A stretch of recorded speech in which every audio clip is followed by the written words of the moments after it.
E tem outros sintomas também que podem ser associados, que afeta a concentração, atenção reduzida, autoestima, autoconfiança reduzidas, ideias de culpa ou inutilidade, visões desoladas e pessimistas de futuro, ideias ou atos autolesivos, aquela pessoa que, sabe, ela se machuca, mas ela não se importa, ou o próprio suicídio, perturbação do sono, apetite alterado, pessoas que comem mais e pessoas que comem menos. Então, esses são um dos sintomas que afetam a pessoa, e se você tem alguém dentro da sua casa que apresenta esse tipo de situação, de comportamento, de alteração de humor, tente conversar, não ignore, converse, acolha essa pessoa. Tente escutar essa pessoa sem julgar, sem julgamento, porque a pessoa que está nessa condição, ela tem medo de ser julgada. Às vezes ela tem medo dos próprios pensamentos e dos próprios sentimentos. Então ela precisa ser acolhida, ser ouvida, mas se você não tem nenhuma condição de ajudar, procure pessoas que podem ajudar. Ajude essa pessoa a procurar alguém, caminhe junto com ela. Bom, esse número, ele prevalece no público jovem, por quê?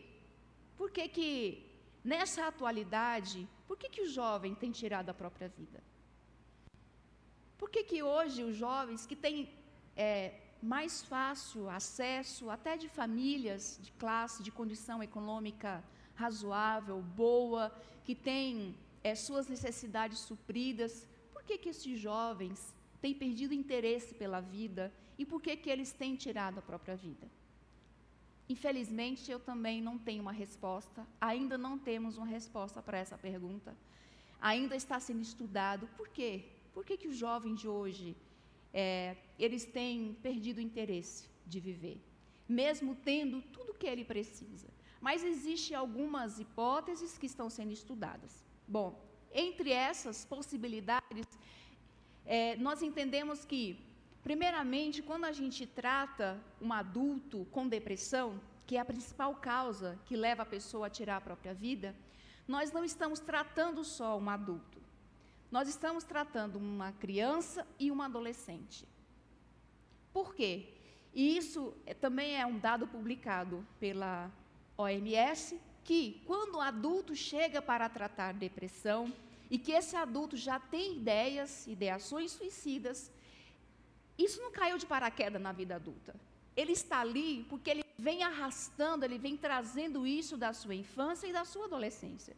E quando a gente trata um adulto com depressão, com ideação suicida, a gente está tratando uma criança que provavelmente teve depressão e também um adolescente, um jovem que também teve depressão. Só que só na vida adulta, onde ele tem mais autonomia para as próprias ações, e que ele vai buscar ajuda, né? Ele vai procurar todo esse suporte emocional.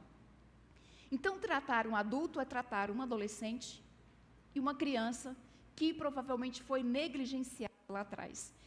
E aí uma das possíveis respostas também, do jovem hoje está tentando contra a própria vida, a segunda alternativa, a opção, é que o jovem hoje, ele sofre de depressão também pela influência psicológica dentro da própria família, dentro do próprio contexto familiar. Infelizmente, o lar hoje tem sido um lugar também perigoso para muitas crianças e para muitos adolescentes. Tem sido um ambiente tóxico emocionalmente, psicologicamente, espiritualmente, para um grande público de crianças e adolescentes, onde eles sofrem todo tipo de pressão, de negligência, de cuidado, de não acolhimento. Então, é um pai, uma mãe que vem, de certa forma, ou os cuidadores, né, de forma violenta, não somente violência física, mas violência verbal, violência psicológica, você não presta, você não é nada, você é isso, você é aquilo, e tudo isso também colabora, né, para todo essa desorganização interna desse jovem, desse adolescente, dessa criança, para que ele vá entrar num quadro depressivo futuro e também pensar no próprio suicídio. Então, além dessa influência psicológica dentro da família, o terceiro fator é a pressão social que esse jovem sofre hoje. Por quê? Porque o parâmetro de felicidade é em cima de ideais muito elevados. Então, o jovem hoje, ele tem um parâmetro de felicidade em cima de ideais muito alto. Com 17 anos, ele tem que ter já a profissão escolhida, que faculdade que ele vai fazer. Gente, o jovem hoje com 17 anos é cruel. Quando ele chega nos 15 anos, chega para ele e fala assim, e aí, que faculdade que você vai fazer? Ah, não sei. Não sabe? Como assim você não sabe? Como assim? Você já tem 15 anos. Gente, hoje, 15 anos hoje é muito diferente dos 15 anos da minha época. Não sou tão velha assim, tá? Mas, para quem tem 40 hoje, 15 anos, quando nós tínhamos nossos 15 anos, era uma época muito diferente, era uma geração diferente. Então, ele chega com 15 anos, já tem que saber que faculdade que ele vai cursar. Aos 17, ele tem que prestar as melhores universidades, porque se não prestar as melhores universidades, isso é uma pressão social. Então, ele entrou na faculdade, ele já tem que saber que linha, né, da sua área, da sua escolha, ele vai ter que seguir. Ele vai ter que estagiar, ele vai ter que trabalhar. Com 30 anos, ele tem que estar casado, com filho, com casa, com carro, blá, blá, blá. Então, é muita cobrança, é muita pressão social em cima desses jovens. E essas podem ser uma das causas, né, que a gente tem estudado, que pode levar esse jovem hoje a atirar contra a própria vida. Sem contar das questões sociais, redes sociais, que eu vou falar logo em seguida. E eu trouxe aqui também alguns sinais de depressão em jovens.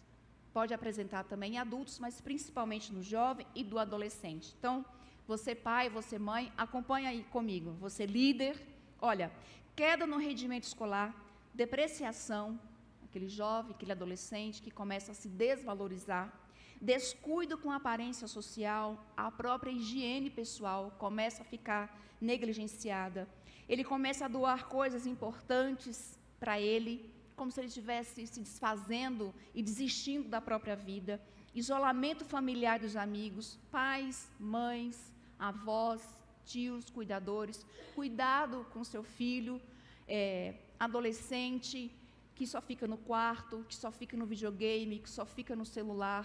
Tenha muito cuidado com isso.